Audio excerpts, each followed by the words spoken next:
There we are. Mikey, I think we're, in the words of the great Waldo Pepper, I believe that we are here better late than never. Technical difficulties, man. I am no good with a computer, and just to try to get this show on the air sometimes is just daunting.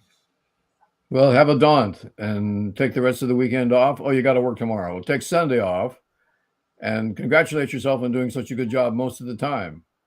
Pat on the Well, back for Vinnie. yeah, but you gotta be 100% in this thing. I mean, otherwise people don't get to see our beautiful faces. In fact, what's being called throughout the universe as the Corvette Show is resonating well with our listeners because they didn't have to put up with either one of our faces. There is a little bit of truth to that. It's actually, I mean, listen, we know that we're radio professionals. TV is, video. The ability to see us is probably not the best thing in the world. As a matter of fact, when I do my various, because I do go on some of these dating sites sometimes because I like to have a companion to take these road trips with and stuff. I often toy with the idea of just not putting my picture there. Kind of a dating grab bag. Take a chance, take a chance, take a chance on me, says Vinny, and says Abba. Aber, yes, the Skogestade brothers and sisters and And cousins. you got to Weren't they all admit that cousins or something? both those guys ended up far batting way ahead of their talent level. If they hadn't have been songwriters, those guys would have never been dating those girls. Yeah, they definitely outkicked their coverage, but you know, good for them. I revel in the success of other people.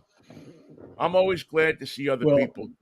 You that would be know, Abba. That's a successful venture right there. Hard to believe how much success they had. It's almost fascinating to watch. yeah. I have a you have a car show tomorrow, right?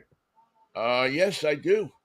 I Well, have an I hope I have so. I have what appeared to me at the time yesterday on the 101 freeway, and only in LA moment, as two cars were in front of me.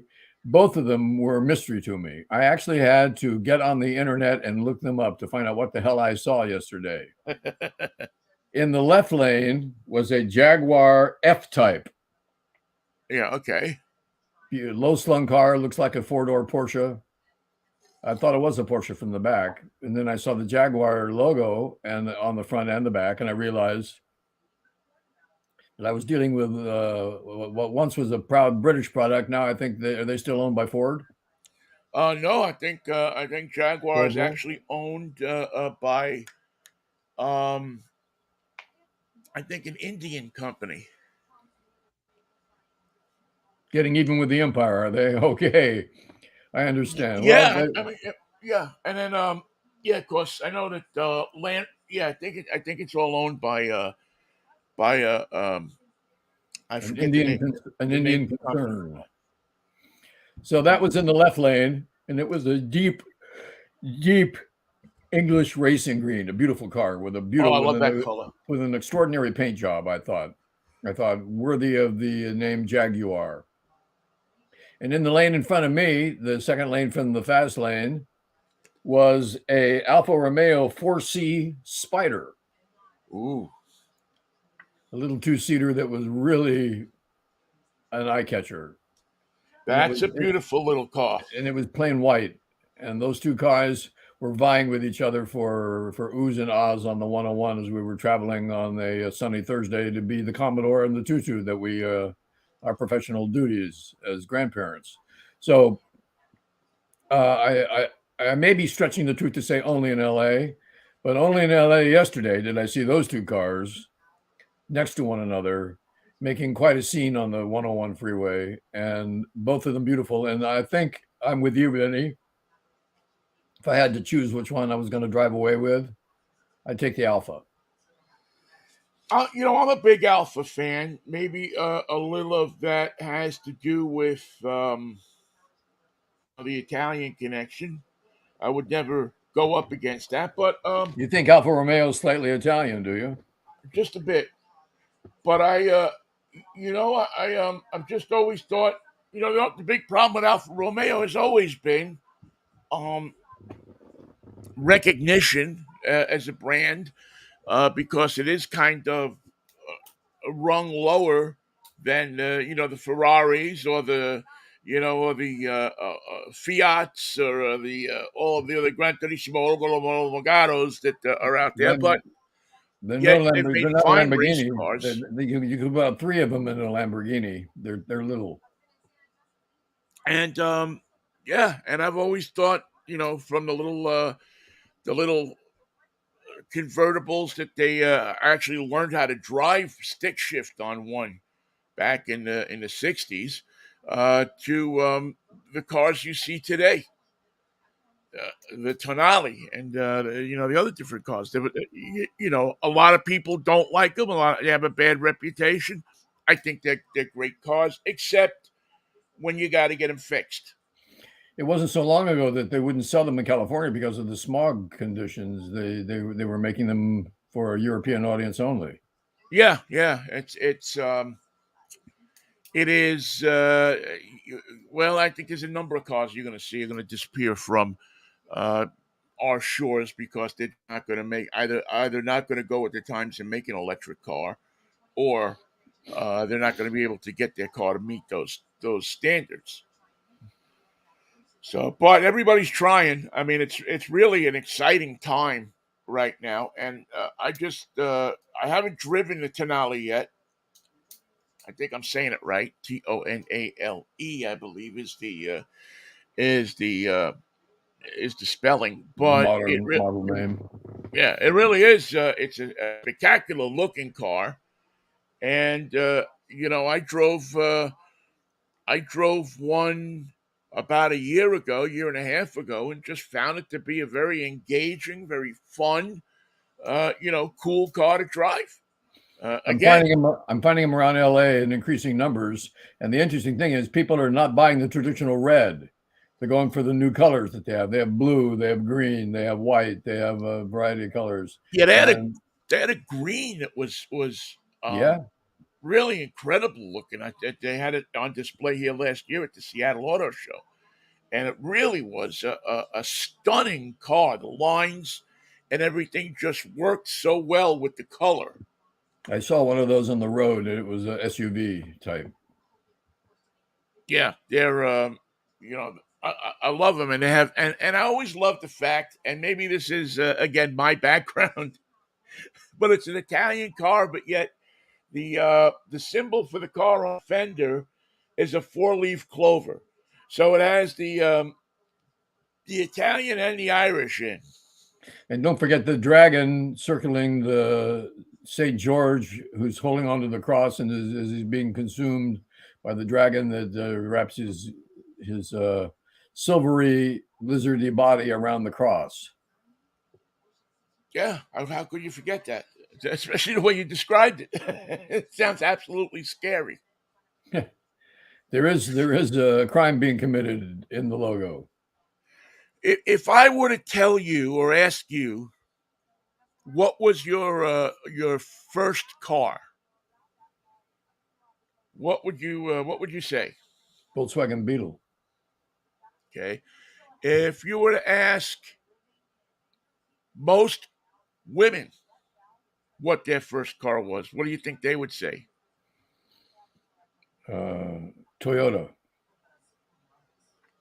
Nope, the Barbie car. The Mazda M something. No, the little Barbie. Like you get the Barbie dolls, and Oh, what's the first Barbie. accessory you want to get? Barbie's got a pink Corvette. I know. Barbie's got I bought Barbie's one. got a number of cars. Her automobile um, prowess goes back to 1962 Wow. when the first Barbie car was pushed out by Mattel in the form of an Austin Healey. So It's a good place I've to been, start for Barbie. It's a good place. I think she's done very well for herself. yeah, she's moved up. She's moved up and around, and she's had all different kinds of cars. The Barbie stable of vehicles is amazing. when you get into it, and then of course Ken had to have a masculine car. I guess they didn't think that the that sports car was masculine enough for Ken, So he got so a he got, I Bronco. believe, a Jeep or something. It looked like a Yeah, repainted GI Joe Jeep. I guess Um, Bronco, and he gets a Jeep on my watch. Okay, good way to go, Ken. And I also like the fact that he has to wear driving gloves. So there you have that. I never wore driving gloves. I don't, it's like, I don't know, it's weird. But anyway, so that's what my part of the focus of the show will be on the Barbie car and how it drives you into, it hooks you into so much, especially as a woman, hooks you into an automotive culture. I mean, you don't get presented with a light rail car. You don't get presented with a taxi cab to play with. You don't get presented with public transportation. The first thing Barbie wants, as soon as she's able to get it, is a convertible. She gets a nice convertible, and she gets a couple outfits so she can go driving. Right. She also believes that you have to be properly attired to go driving. So not only are the parents buying the car, but they have to buy the driving outfits as well. And I want you to know those shoes that you thought so highly of are the first things to go. You won't find them. I don't care where you look. I don't care where you search. Barbie will be naked for most of her time that she spends in your house. It's just the way it is. We had an interesting situation when I was a kid. Is that for a time my father delivered ginger dolls, which was kind of a Barbie, knockoff kind of doll. It was same idea, but was ginger. Okay. And she came with the outfits in the box and everything like that. And the ginger dolls were, I guess the company went bankrupt. I don't remember. I was such a young kid. I don't remember every detail of it. But the company went bankrupt, and they Cosmopolitan Doll Company was the name of the company, and they paid my father off in dolls. So for a long time, our basement was stocked with boxes and boxes of dolls, ginger dolls, and ginger accessories. Oh dear me. You can What a imagine baby. how popular my sisters were on the block because Rah, rah, the rah. accessories were about the same size as Barbie. If they were smart, they'd be exactly the same size. Yeah, so if you had a ginger doll, you had all the Barbie stuff fit her. Well, were you making any deals based on the value of a ginger doll? I think there was many deals being made. I remember my dad. Yeah, I remember Dad selling dolls out of the basement. Hey, Dad was a hustler. I can see. Good job. Dad was a hustler, man. He knew how to turn a buck when he needed to. And yeah, so we had the ginger dolls, but it's an interesting phenomenon because in kind of researching this story and looking at it, um, there's kind of a correlation to women getting driver's licenses and the Barbie cars. That's what they want for their first car, a Barbie convertible. Well, no, but if you think back to the pre 1962, middle 60s, what was the standard belief that women couldn't drive? That women drivers. Every comedian had a couple of jokes in their routine about how bad their wife or their girlfriend or this woman driver Well, my was. generation had driving classes in school, in high school. We had driver education, which has since been, with the wisdom of California, discontinued, where the state taught the kids how to drive and how to drive right, and they learned away from the influence of their parents or the difficulty of learning something new with your parents in the driver in the passenger seat. And it was a great program. Plus, you had to pass it. You had to get a grade. You didn't just go driving around and hope you got the hang of it. You better learn. Right. And most we didn't have driver's ed in my high school, but you could because if you took a driver's ed course, you could get your license at 16. Right. So there were private companies that sprung up and taught kids how to drive for X amount of dollars. I think most of the companies actually just gave the kids the certificate for a certain amount of money. Why bother to teach them how to drive? Where's But the fun in that? Yeah. yeah, I mean, as long as they get the certificate, and many parents just paid to get the certificate, which I never could quite understand. Because wouldn't you want your kid to learn how to drive? Wouldn't you want your kid to be a good driver? Well, sometimes corruption it rears its head in strange ways. But I think there is because it I don't know, and again, this is only my own opinion and conclusion, but it seemed to me in looking at all of this stuff that there's been a kind of a shift in attitudes about women drivers since the Barbie cars came out, 1962, 63. That's when, people started to shift. I mean, you're old enough to remember in this country when we would look at a woman driving a truck and it would like make like the newspapers. It'd be like some feature story about. I remember we used to have a woman tow truck driver in Queens, and she made the paper like every 6 months because some photographer saw her and said, "Oh, this is," and it was like a news item that a woman is driving a tow truck.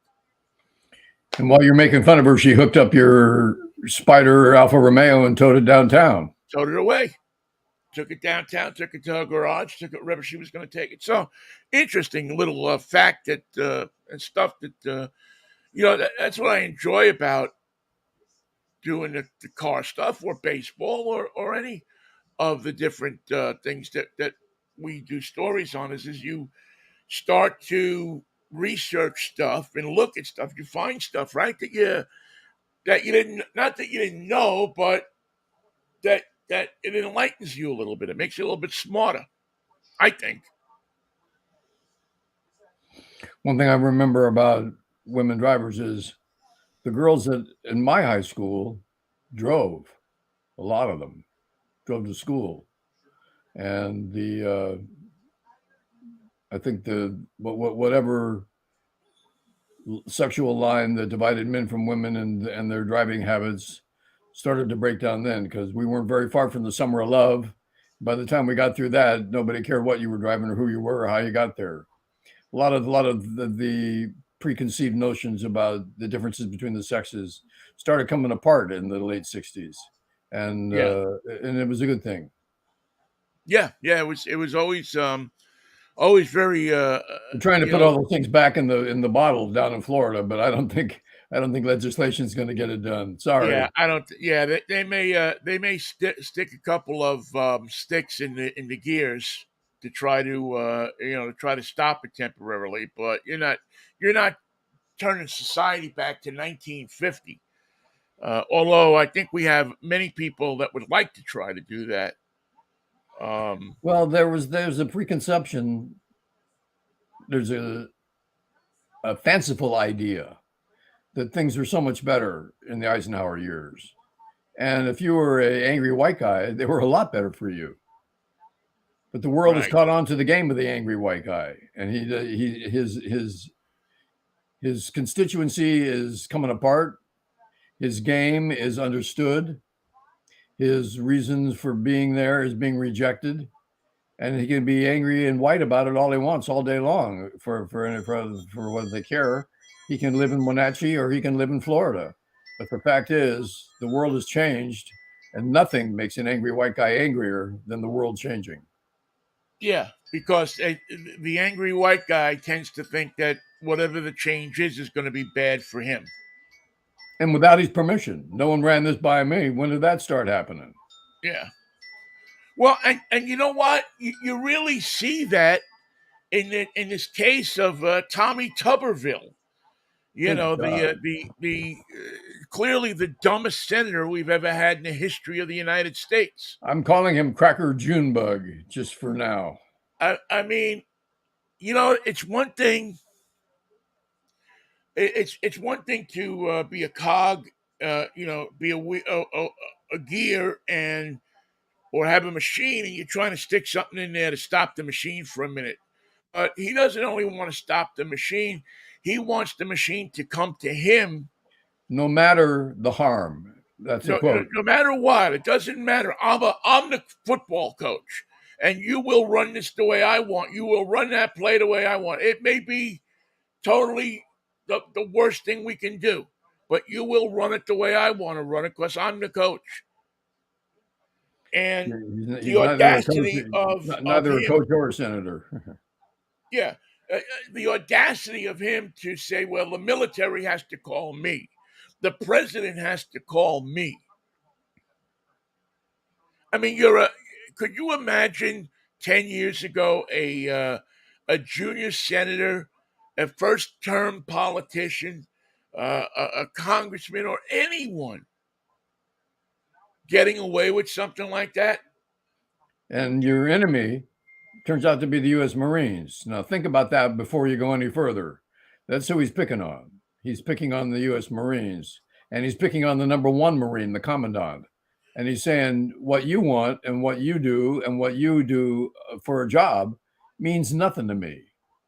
I'm a cracker from Alabama. We're going to do this my way.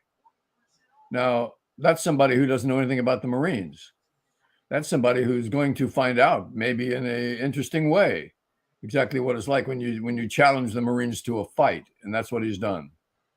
Well, it's not only Marines, but it's also veterans that he is. You know, people who have served this country.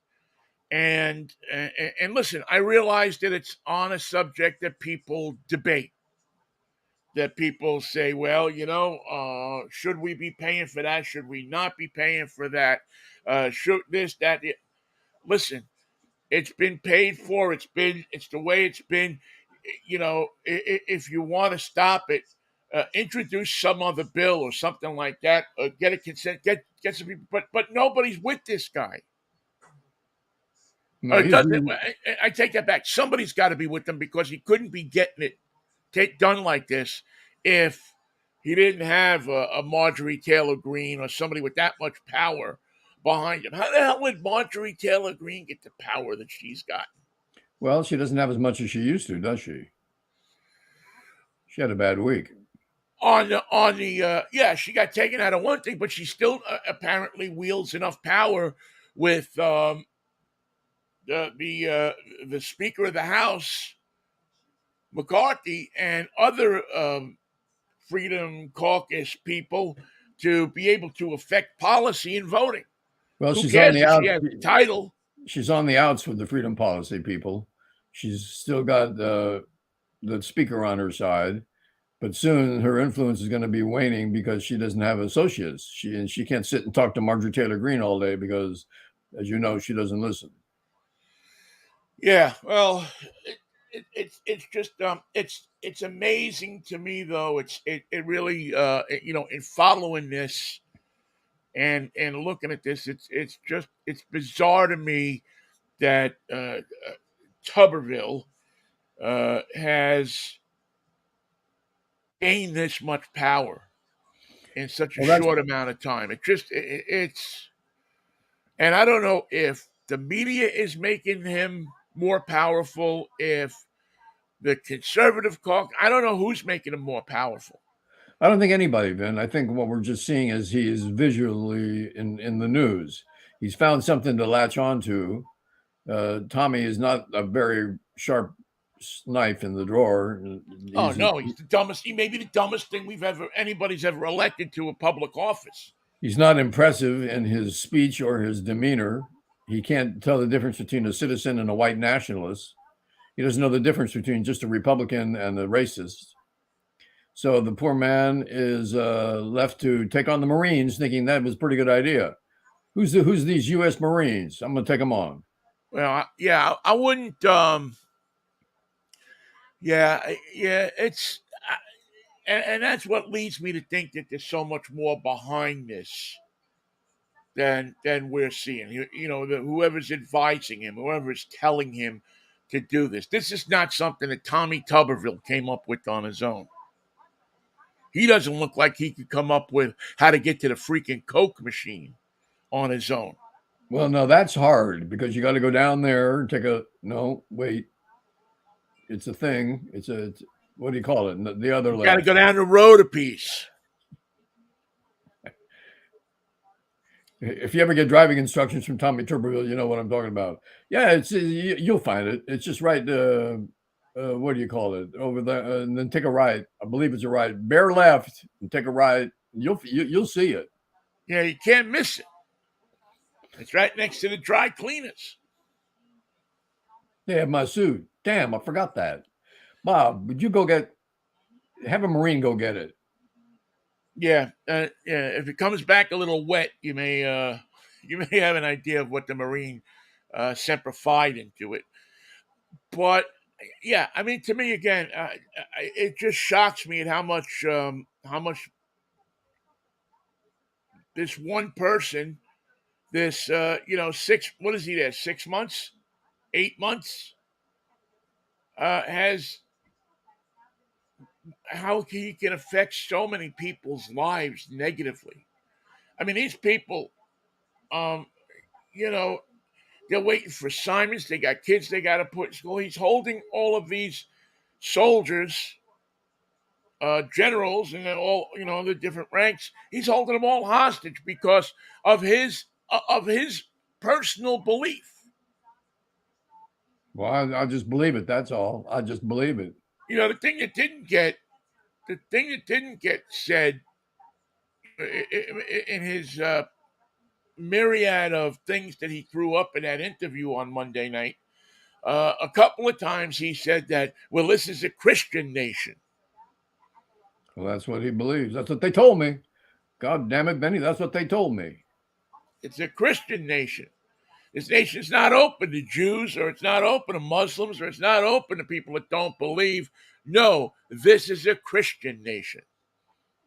Well, then that leads me to believe that I don't have a place to live. It's the more and more people like this we get into places. And listen, I have nothing against religion. Personally, I think that it's good to have something to believe in.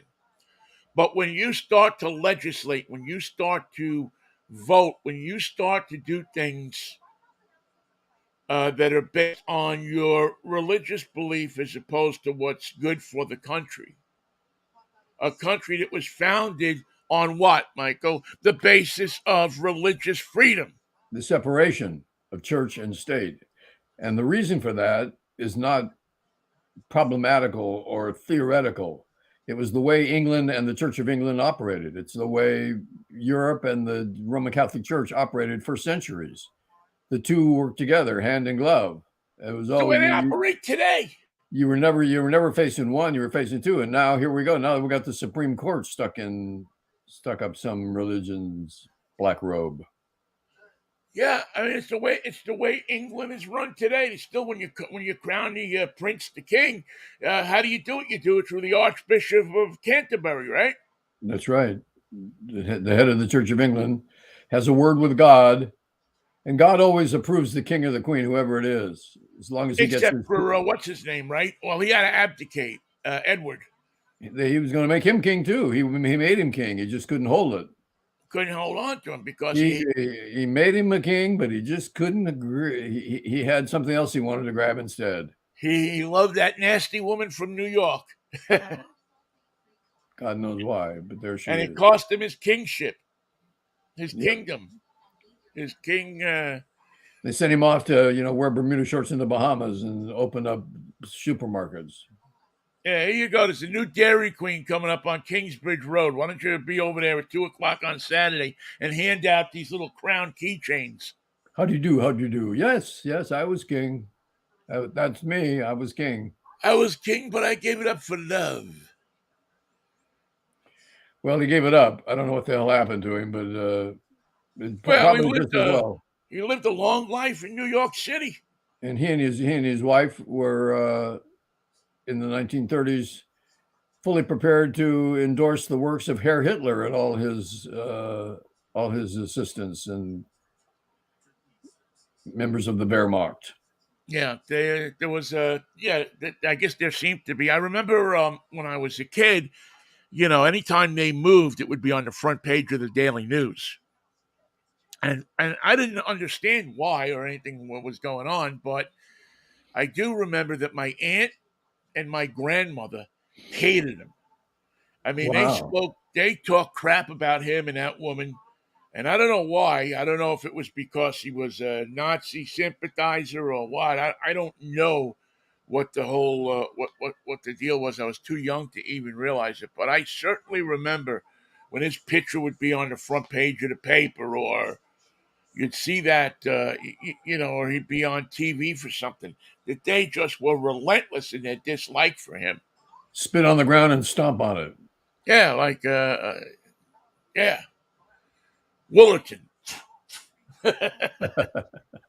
If you've ever watched Corner Gas, you know what I'm talking about. Have you ever seen that show, No. Corner Gas? It's on. We're all going to have to come up with shows now that we like from the past because there ain't going to be no new shows for a while. There's not going to be in LA for a while. The number of people that just went out of work is long and involved. And the head of Netflix, who turns out to be a putz who makes $50 million a year, said he's not even going to start negotiating until the writers start selling their houses. Then we know we got him. That was his comment to the press yesterday. Ain't that something? Isn't he a wonderful human? And the head of Disney, Robert Iger, said the writers and actors in Los Angeles have unrealistic expectations of this industry.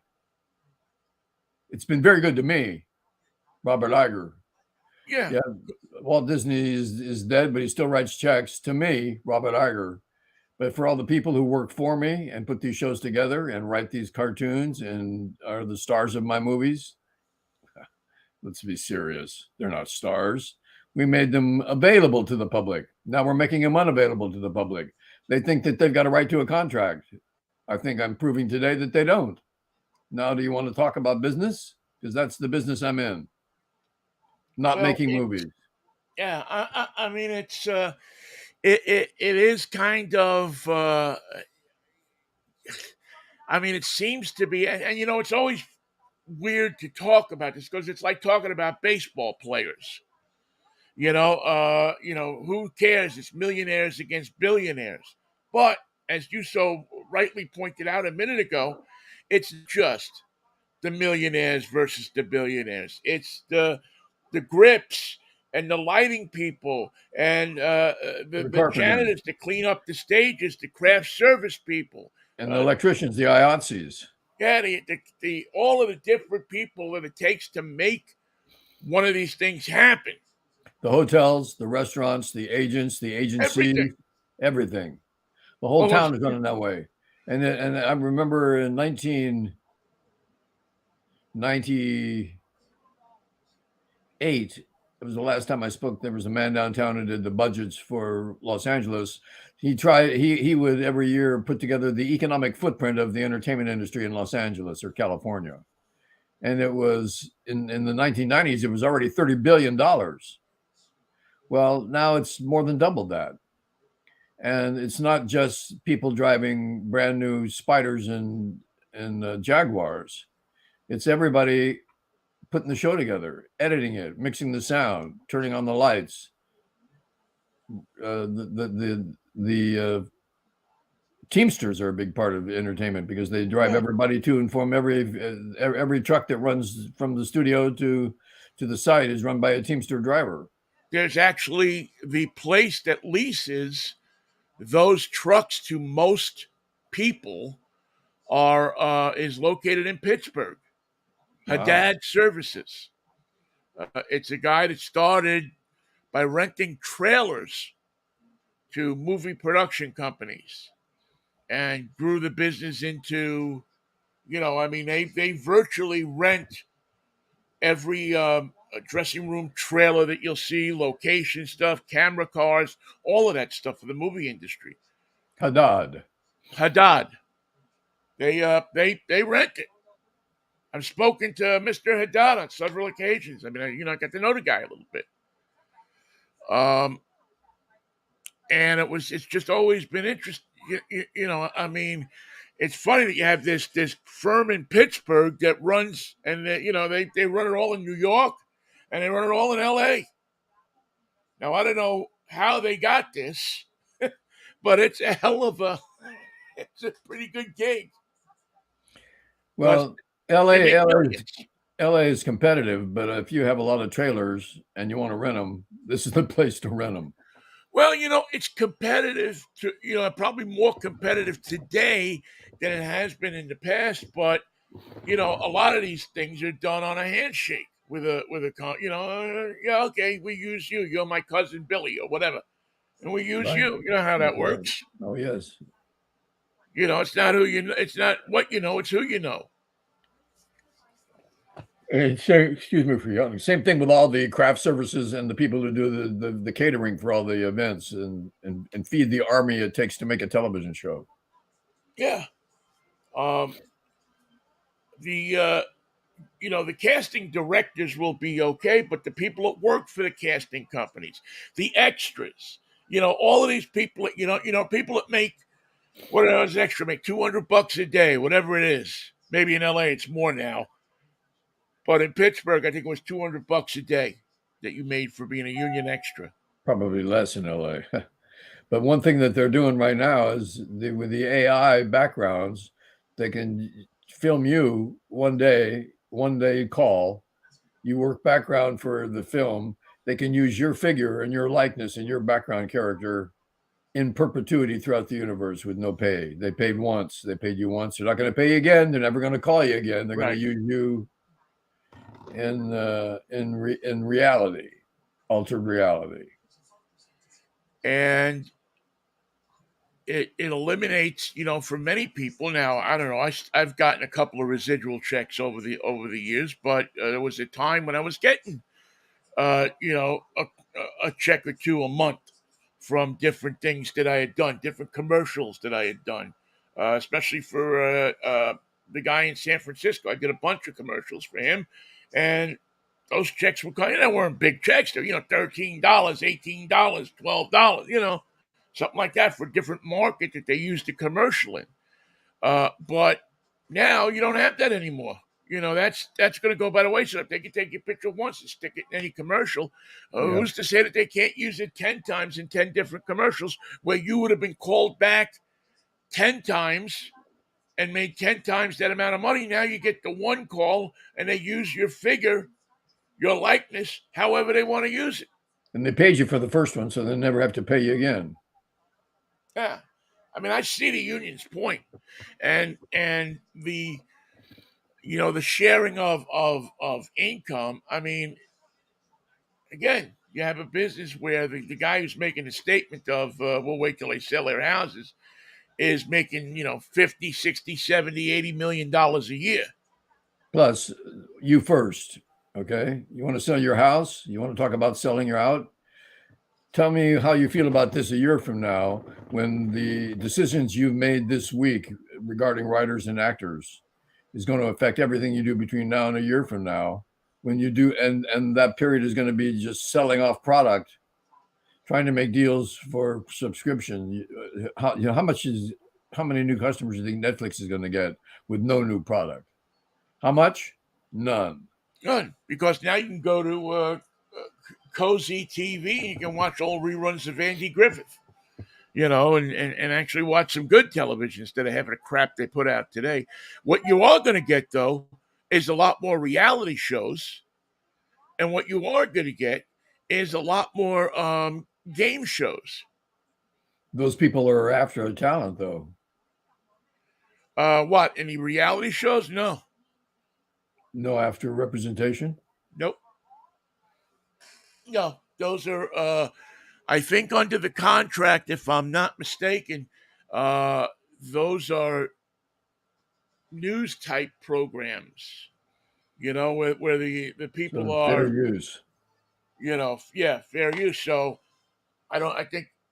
I mean, again, I'm not an expert on the AFTRA contract, but from what I've been reading, in Variety and a few other trade newspapers, is that those two categories, also soap operas, will continue because the writers and the actors in soap operas are under a different contract. What happened with the? Oh, I forgot what I was going to say. What happened with the agreement that they had? Never mind. I lost it. Yeah. Pity. I was up all night, folks. Ah. It was, yeah. I mean, and that's the thing is reportedly they were close to an agreement. That's what Fran Drescher said. She's the head of SAG-AFTRA. Yeah. But oh, I know what my question was. I was listening to her yesterday on the CBS station here in Los Angeles, KNX, and I said, "You guys are all AFTRA. How come you're on the air? You guys are all SAG-AFTRA. Look at your card. Why are you crossing the picket line to work for CBS?" And I didn't get an answer about that. They're on again today. Should they be, or should they be Uh, on strike? well, again, uh, I think that I think radio comes under a different type of contract. Just Well, as you have different contracts with each station. Yes. right, not just each station, but the generalized radio division of AFTRA. We were. I mean, you remember we weren't SAG for a long time, and then the two unions merged. Right. So I I believe, I'm not 100% sure, but I believe that the radio people have a separate type of contract. Now, I guess they could go out in solidarity with them, but they might be breaking their contract to go out and do that. And then you have a whole bunch of, insane stuff. Just like again, the soap opera people and news people are part of the same union, but yet they have a different type of contract that they're not um, negotiating now or anything. And So, no guest to hawk the show. Matt Damon cannot go on television and say, "Watch my new movie." right. And to be honest with you, I mean, really, I hate to say it, but there's not, if the news people were on strike and there was no news and they were doing scabs doing the news management, you think that Matt Damon would not cross a picket line, do you? You don't think that Matt Damon wouldn't go to work? It would not be wise. But he would. They would go to work. The movie people, the Screen Actor Guild people, the AFTRA people that aren't news contractor would go to work. The soap opera people are going to work. Why shouldn't they not? Why should they go to work? Well, you make a good point. I was thinking about crossing the line for top of the line news talent. If the people at CNN and MSNBC and Fox are going to tell us all about this strike, why not tell us why you guys aren't honoring it? Why you're Well, crossing I the think picket they're line? non-union. I don't think any of these cable companies are union. I know that You don't think Tucker Carlson had an after card? he may have had one from previous, but I don't think anybody at Fox is union. They weren't when I worked at Fox Sports Northwest. That wasn't union. Yeah, Well, no. I mean, the other thing is that the all of union in these. LA is a little more far-reaching. Yeah, yeah. I mean, in LA and New York, it might be a bit different, but I would bet you that I would doubt very much that I don't know what's the only one that might be union would be like an NBC Sports, like that NBC Sports in the Bay Area and in Portland. They might be union because their parent company is Universal, and and they're on strike against them right now. I don't know if they are. I don't know if the sports part is because sports and news come under a different heading than entertainment. Well, So it's going to be a long one, Ben. It's ugly already. There's a lot of hateful talk going back and forth. And this, as you know, as a follower of show business, this is a traditional thing in Hollywood. This is a traditional thing in New York. The producers hate the actors. The producers hate the writers. The producers hate the other producers, and everybody hates them back. Well, okay, that's a basis for what? That's a basis for guilds. Now we got a writers guild, a directors guild, a union guild, a talent guild for everybody involved, more than one. And if you're a working actor in New York, you probably have to have a Broadway card so you can work on the boards. You have to be right, you have to have SAG-AFTRA, an actor's equity card, and there you go. but they're not affected. They're not on strike. That's a different. It's a So different group. Broadway is still It's is separate still and running. apart from SAG-AFTRA. So it's yeah. If you're waiting for your next season of whatever it is, Forget about it. don't hold your breath because this would have been the time that they were filming those shows. I mean, they It's don't true film it the enough. week before. I mean, they film it. You know, those things Right take now. time. Well, there's nothing in the pipeline. There's nothing coming down. It's a sad deal, but it hasn't changed much since the Warner Brothers and Louis B. Mayer ran this town. It hasn't changed much since MGM was a real studio with dancing girls. It hasn't changed much, Ben. And the animosity between the studios who had it all their way for so long is real and continuing because now the actors have representation. Now the electricians have a guild. Now the writers are organized. Pay a writer? Pay a writer? You want me to pay a writer? That's not the way we do things in Hollywood. Yeah. I laugh at writers. I throw them out of my office. I tell them they're We never try going to to work on this blacklist them town. if we can. Tell any kind of lie I can about a liar, about those lying writers. And whatever they write, it's a lie too. So it's going to be ugly, Vinny. It's going to be ugly, and it's really going to hurt LA.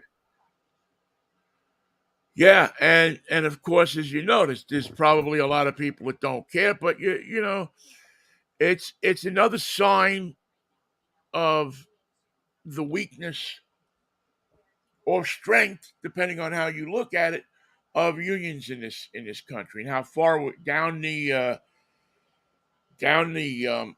pole we've slid. And think of a corporation whose way to deal with the union. This is sort of like the car industry. The way to deal with the union is to say, we're going to make the product so impossible that writers will go out of business, actors will quit the business. We'll still be here. We're still going to be selling that Matt Damon movie in 2 years. It's still going to be bringing in money. Money for us, no money for you. No money for you, Matt Damon. Well, it's really it's I don't know. It's very sad that it would come to this. Although I do have to admit that when I watch Fran Drescher, who is the head of the union, who used to be the nanny, it's always kind of hard for me to take her seriously. Well, it was Fran Drescher who, in opposition to the way the talks were really going, gave a blue sky, roses, and rainbows version of how the negotiations were going last week. Quickly had to change her tune because the studios were not negotiating. They were not talking about anything. There was nothing on the table. There was a deal that the unions had put forward, but no possibility of a counter plan by the production companies. They just said, we're not talking. We're not talking to you. We're not talking to you and anybody like you. And we're not talking to your friend who's pretty much like you. We're not talking about food. We're not talking about film. We're not talking about the show. We're not talking about scripts. We're not talking about any of that shit. We don't need you people for any of that. We'll let you know when we do. Consider yourself obsolete. Yeah, it's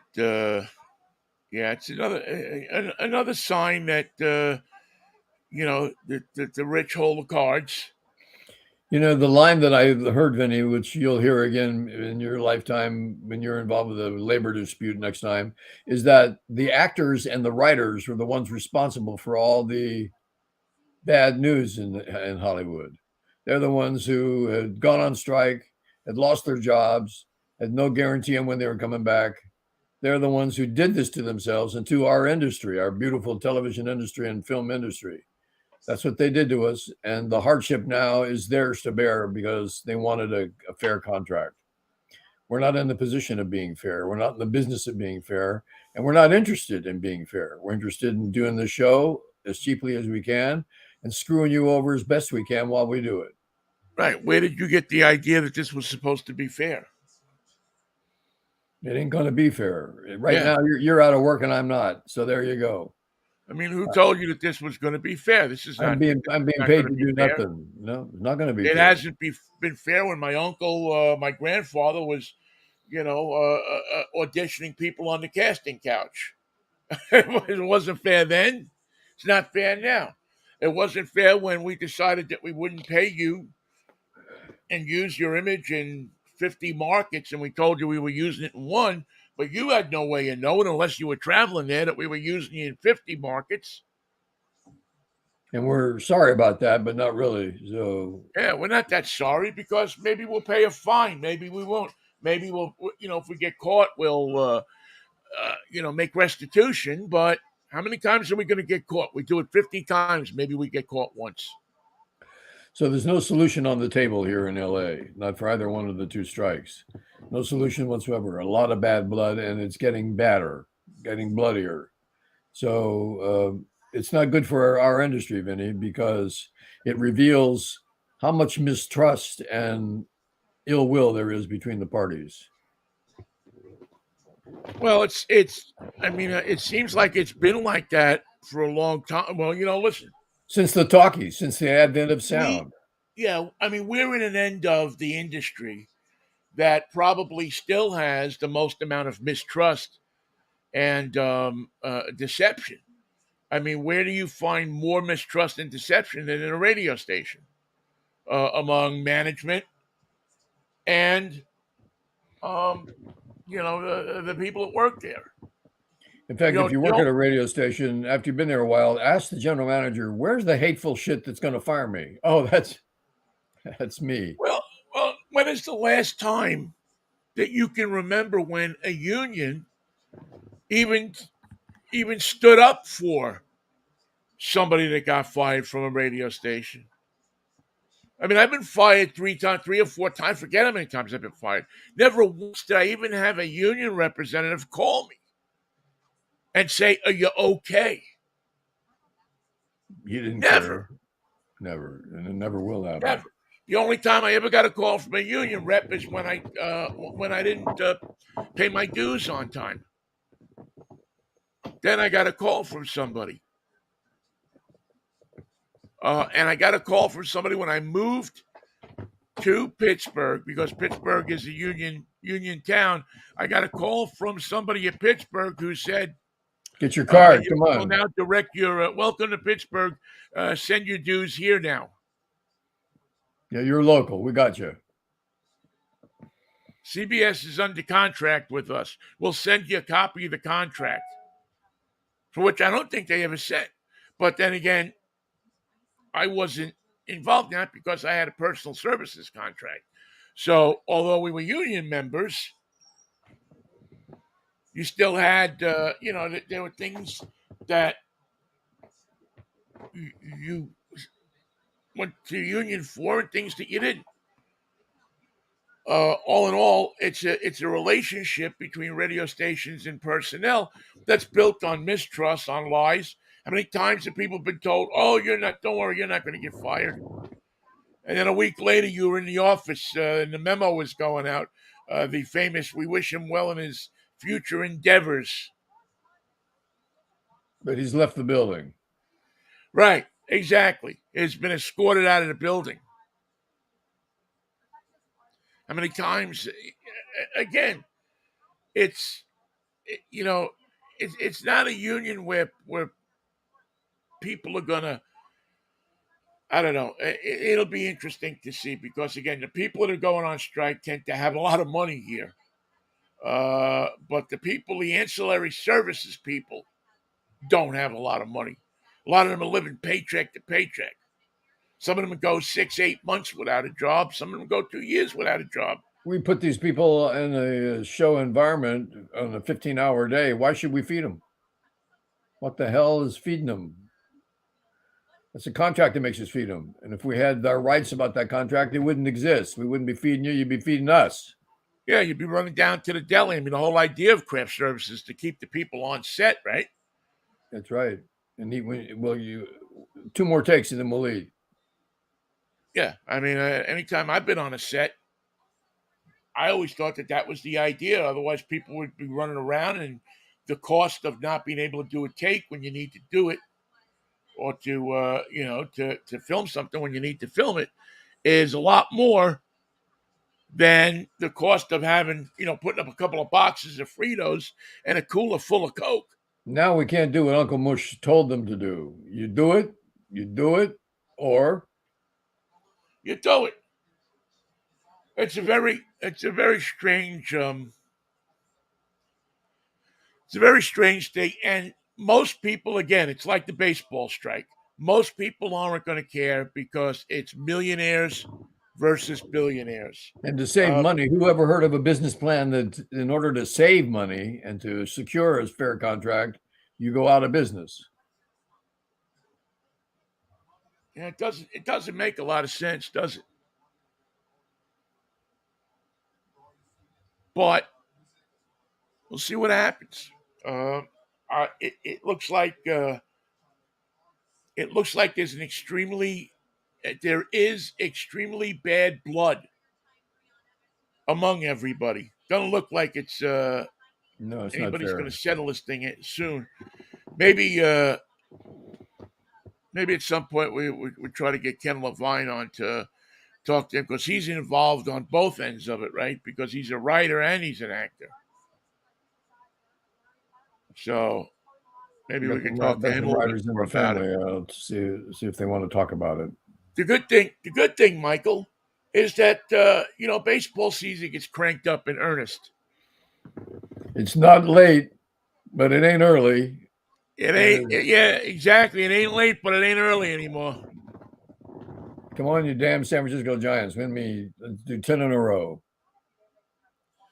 Well, that's what's going to happen. Is somebody's going to whip off 10 in a row or something, and they're gonna distinguish themselves from the rest of the pack. This is the time when people. Well, now it's exciting because you have from now until until the 1st of August, and And also, we get to find out where Shohei Ohtani hits home runs and throws strikeouts. well, I don't know. I mean, if you were the Angels, would you trade him? Yes, you can't keep him. Well, but there's all the stuff I read said that they're in the hunt to keep him. Yeah. So I don't know. I mean, I don't consider the Angels a viable baseball organization. well, we'll see. They are I in the mean, American League. That's all I can say about them. I certainly would explore. I mean, as a general manager, you would have to explore any possibility. I mean, if you can rebuild your club on what you could trade him for, and it won't be the first time it's happened. If you have again, I think the Braves is where he fits the most, but They don't need him. yeah, they might not even really need him to do what they're doing. But if you're a team that thinks that you're one piece away, and he's the piece. Well, there's a lot of those. That's the Yankees. That's the Giants. That's the Dodgers. That's the Mariners. That's name anybody in the race. If those teams are really in the race, they seem to think they are. Yeah, I mean that's the thing about the new. I mean, well, that's the thing. It's been about the wild card thing for a long time. Is there's many teams that figure, just get me into the playoffs, and I'll work my magic there. And I'll And see you if you right. have pitching, that's really a very true statement. Yep. If you're able to pitch, in a short series like that, a 5-game series, 7-game series, pitching becomes paramount. You're right, Vin. I'm hoping the Giants pick somebody up. We need another bat and we need another pitcher, just like everybody does. Yeah, it's pretty much at this point. I I was in a conversation yesterday with somebody on Facebook about Mariner free agents, and it just seems to me in the last 10 years, anybody that they've signed as a free agent has been a bust for them, for the most part. It's like they compromise before they get the player. We're not really good enough to get a top of the line player, so we're going to get somebody that maybe is going to be okay, but probably won't be, and then we'll not be surprised. We won't be surprised. Didn't turn out to be the guy we thought he was, and that surprises you? No, not really. No. Well, it's funny, Michael. I think there's something about Seattle that I don't know if it's in the water. I don't know if it's what it is, but there's something about Seattle in baseball. When players come here, I don't know if it's the relaxed atmosphere. They get I don't touched. I don't know what it is, but they seem to not perform as well when they come here as they did before. And then they go on and go somewhere else and they perform again. But in their time here, I mean, you can look down the various Mariner free agent signings and see how really horrific they've been for the Mariners. Sean Figgins. You remember him? They signed him from the Angels. He was supposed to be the next coming. Richie Sexson. Nope. Uh, a couple of pitchers, even now to have one on their roster. Robbie Ray. Nope. He was the reigning Cy Young Award winner when they signed him. Last year he stunk. This year he's injured. Sounds familiar. They paid a ton of money for him, top dollar, and he comes here, and it's like they fall off the face of the earth. I've never quite seen anything like it. I mean, I always saw that when people went to San Francisco or they went to New York, they played at their level or above. There was a little bit of an adjustment period, especially if they came from another league. But for the most part, those trades or those free agent signings seem to work out for those teams for the most part. I mean, there's exceptions, but well, usually the player wants it to work out, but it seems like in the examples you're giving for the Seattle team, the players get to town and they don't want to play baseball anymore. It sometimes it feels like that. I mean, the Mariners have probably signed. I don't know. I was starting to look at it yesterday. I don't know. Let's say in the last 10 years they've signed 15 or 20 free agents. I don't know that any of them have made a name for themselves here. No. I mean, you go back and you think about the Scott Spezios of the world. Who is that the pitcher? I'm trying to think of his name.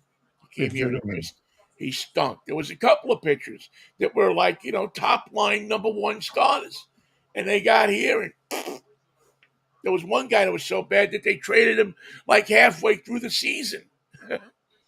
I think he started like 8 games, 10 games for the Mariners. And they said, oh, we've had enough. Maybe it's the weather. Yeah. Depression.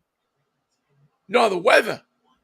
But that's what makes people depressed, the weather. Oh, okay, yeah. I don't know. It's always been a fascinating thing to me to look at and see why this is. I hope that someday somebody with a lot more medical acumen that I have, or psychological training that I have, can look at this and figure it out, because I think it really it becomes a factor. Listen, I hope the Mariners get Otani. There's nothing more I would like to see than be able to go down to the ballpark and watch him play. The Southern California people, I don't know if they know how lucky they have it that they can see a talent like that. I think New York's the one that's got the inside track because they got the money and the wherewithal to just do it. The Mets or the Yankees? Yankees. Well, the Mets. Mets would be interesting. I don't know if he'd want to go to the Mets. I don't know if he'd want to go to the Yankees, for that matter. There's people that don't want to play for the Yankees. You're right. Um, Well, Ben, have a good weekend. Have a good show tomorrow at 8 o'clock local time. 8 o'clock local time, drive time. We'll be talking. We got some great stuff. We got Lexuses to talk about. We've got a beautiful, beautiful story about teenagers in cars, and we're going to talk about the Barbie cars. We'll give you a complete view of all the Barbie cars. I want my pink Corvette to be at the top of your list because I purchased one of those for our granddaughter. A little pink Corvette? That's yeah. the newest Barbie car. It's, I think, a 59 Corvette or 60 Corvette. Got it last Christmas, yeah. There you go. You see, what did I tell you? Everybody's first car is a Barbie car. Every girl's first car is a Barbie car. Have a safe weekend. Have a good one. Have a good weekend. Catch up with you on Miraculous Monday. Yes, Monday at 10:10. By the way, congratulations to my friend JD. What happened? You know my buddy JD. He got a brand new car, and he is just overwhelmed and smitten with it. And he did the smart thing. He went out and he bought himself a Chevy Bolt, a good old American electric car. I applaud. And he only had to stop 1 million times between Oregon and California. 1 million times, the strike will be settled by the time he gets here. Maybe so. All right, man. I will see you Monday. See you on Monday. Until then, of course, brother. Peace, love, and Manischewitz, baby. What a wine. Thank you, See man. you, Mikey.